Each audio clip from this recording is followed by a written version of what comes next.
ஒருமுறை சிவபெருமான் பார்வதி தேவியிடம் கூறினார், பார்வதி தேவி, மனிதன் எவ்வளவு ஏழையாக இருந்தாலும் இந்த மனிதர்களை எப்போதும் தன்னுடன் வைத்திருக்க வேண்டும். அவர்களை ஒருபோதும் அவமதிக்க கூடாது. இதை கேட்ட பார்வதி தேவி, மகாதேவா, இந்த கலியுகத்தில் யாரை ஒரு மனிதன் தன்னுடன் வைத்திருக்க வேண்டும் என்று கேட்கிறார். அப்போது சிவபெருமான், பார்வதி, இன்று நான் பூலோகத்தில் ஒரு பாம்பின் வடிவமெடுத்து ஒரு மூதாட்டி வீட்டிற்கு செல்ல போகிறேன். அந்த மூதாட்டி பல வருடங்களாக என்னை வழிபட்டு வருகிறார். தேவி விஷயத்தை உற்று நோக்கி கவனமாக கேட்கிறார். மனிதன் எந்த தவறுகளில் இருந்து தப்பித்து பாவத்திற்கு ஆளாகாமல் இருக்கலாம் என்பதை புரிந்து கொள்வீர்கள். அதோடு வறுமையில் மனிதன் செய்யும் தவறுகளையும் அதனால் அவன் எப்போதும் வறுமை சூழலில் சிக்குவதையும் நான் கூறுவேன். எனவே பார்வதி தேவி, இந்த கதையின் மூலம் பூலோகத்தின் ஒவ்வொரு மனிதனுக்கும் ஒரு விலைமதிப்பற்ற பாடம் கிடைக்கப் போகிறது. எனவே என் அன்பு சகோதர சகோதரிகளே, இந்த கதையை கவனமாக கேளுங்கள். பிறகு சிவபெருமான் கூறுகிறார், மனிதனின் வாழ்வில் எந்த விஷயம் எப்போது கை கொடுக்கும் என்று யாருக்கும் தெரியாது.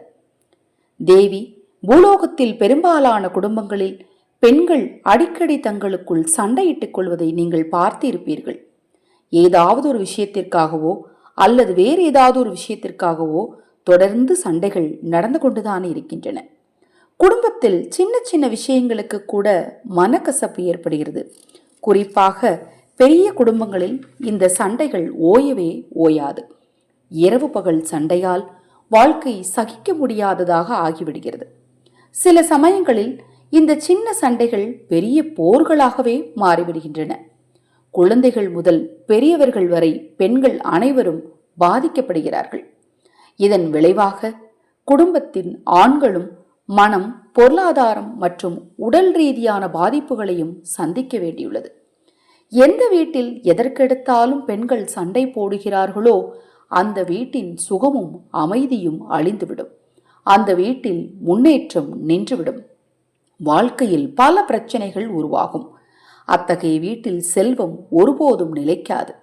நீங்கள் உண்மையான சிவபக்தராக இருந்தால் இந்த கதையை கேட்பதில் எந்தவித அலட்சியமும் காட்டாமல் ஸ்கிப் பண்ணாம கேளுங்க. உங்களுக்கு சிவனை பிடிக்கும் அப்படின்னா இந்த ஆடியோக்கு கீழே சிவசிவன்னு டைப் பண்ணுங்க. ஓர் கிராமத்தில் ஓர் மூதாட்டி தன் 2 மகன்களுடன் வசித்து வந்தார். அவருடைய கணவர் பல வருடங்களுக்கு முன்பே காலமாகிவிட்டார். அவருடைய குடும்பத்தில் அவர் மற்றும் அவரது 2 மகன்கள் என 3 பேர் மட்டுமே இருந்தனர். அவர்களிடம் சிறிதளவு நிலம் இருந்தது. மூவரும் அந்த நிலத்தில் உழைத்து எப்படியோ தங்கள் வாழ்க்கையை நடத்தி வந்தனர். காலம் செல்ல செல்ல மகன்கள் திருமண வயதை அடைந்ததும் மூதாட்டி 2 மகன்களுக்கும் திருமணம் செய்து வைத்தார். 2 மருமகள்கள் வந்தனர். ஆரம்பத்தில் சில காலமெல்லாம் நன்றாகவே சென்றது. வீட்டில் அன்பு இருந்தது. அனைவரும் ஒற்றுமையாகவே வாழ்ந்தனர். ஆனால் நாட்கள் செல்ல செல்ல 2 மருமகள்களுக்கும் இடையே அடிக்கடி சண்டை வர ஆரம்பித்தது. மூதாட்டியும் எவ்வளவோ சொல்லி பார்த்தார். 2 மருமகள்களும் சண்டையை நிறுத்தவில்லை. மகன்களை கூப்பிட்டு, மகன்களே, நீங்கள் வெளியூருக்கு சென்று நிறைய சம்பாதித்து வாருங்கள், அப்போதாவது நம் குடும்ப பிரச்சனை தீரட்டும் என்று மகன்களை வெளியூருக்கு அனுப்பி வைக்கிறார். இருந்தாலும் வீட்டில் தினம்தோறும் 2 மருமகள்களுக்கும் இடையே பயங்கர சண்டை. 2 மருமகள்களையும் தனித்தனியான வீடுகளில் அமர்த்தினார் மூதாட்டி. அப்படியும் சண்டை ஓயவில்லை. பார்த்தார் மூதாட்டி, எவ்வளவு நாள் தான் இந்த சண்டையை பார்த்து கொண்டே இருப்பது என்று யோசித்து, தினமும் காலை புல்லறுக்க போகிறேன் என்று கூறி ஒரு கூடையையும் ஒரு கத்தியும் எடுத்துக்கொண்டு காட்டிற்கு சென்று விடுகிறார். தினம்தோறும் புல்லறுத்து கொண்டு மாலை நேரத்தில் தான் வருகிறார். சண்டையும் ஓய்ந்து விடுகிறது. மறுநாள் காலை சண்டை ஆரம்பிக்கிறது.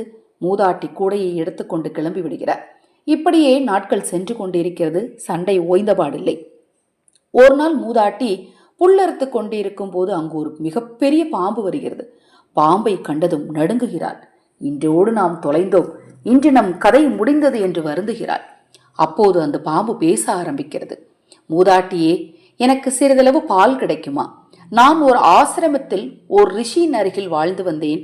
அந்த ரிஷி மரணமடைந்து விட்டார். எனக்கு அங்கு பால் கொடுக்க யாரும் இல்லை. பால் குடிக்காமல் நான் தற்போது மரணத்தின் தருவாயில் இருக்கிறேன். எனக்கு சிறிது பால் கொண்டு வாருங்கள் என்கிறார். வீட்டிற்கு சென்ற மூதாட்டி பெரிய மருமகள் வீட்டிலிருந்து கொஞ்சம் பாலை எடுத்து வந்து கொடுக்கிறார். மறுநாளும் அந்த பாம்பு பாலை கேட்கிறது. மறுநாள் சின்ன மருமகள் வீட்டிலிருந்து கொடுத்து வந்து கொடுக்கிறார். இப்படியே நாட்கள் செல்கிறது. ஒரு நாள் மூதாட்டி அந்த பாம்பிடம் கேட்கிறார், நாகதேவரே, நீங்கள் பாம்பாக இருக்கிறீர், ஆனால் மனிதன் போல் பேசுகிறீர்களே, இது எப்படி என்று கேட்கிறார்.